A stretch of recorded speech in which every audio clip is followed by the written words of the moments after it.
જીઆઈડીસીમાં આવેલ સુપરસીલ કંપનીના માલિક કલ્પેશ શેઠ દ્વારા જે ગેરકાયદેસર તાળાબંધી જાહેર કરેલ છે તેની વિરુદ્ધમાં કામદારો તથા સીઆઈટી યુનિયન દ્વારા મોડાસા ટાઉન હોલ ખાતે પ્લેકાર્ડ દેખાવો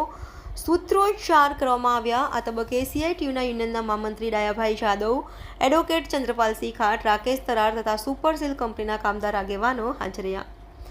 અને યુનિયન તરફથી માંગ કરવામાં આવી હતી કે ચાલુ ડિમાન્ડમાં કોઈપણ કામદારને છૂટા કરી શકાય નહીં અને ત્યાં સુધી તમામ કામદારોને લઘુત્તમ વેતન અને વધારાના કામનો ઓવરટાઈમ ચૂકવવો જોઈએ। તેમ છતાં સુપરસીલ કંપનીના માલિક તરફથી કામદારોનું શોષણ કરવા માટે કામદારોનું યુનિયનમાંથી રાજીનામું આપે તે માટે તાળાબંધી જાહેર કરેલ છે, જેને યુનિયન સખત શબ્દોમાં વખોડી કાઢે છે અને સરકારી લેબરની મશીનરી પણ આ પ્રશ્ને ઉદાસ હોય આશ્ચર્ય અનુભવે છે, જેથી લેબરના અધિકારીઓ પાસે આ પ્રશ્નોના તાત્કાલિક ઉકેલ માટે ત્વરિત પગલાં લેવા જણાવવામાં આવ્યું હતું। રિપોર્ટર અલકાબેન પંડ્યા, મોડાસા।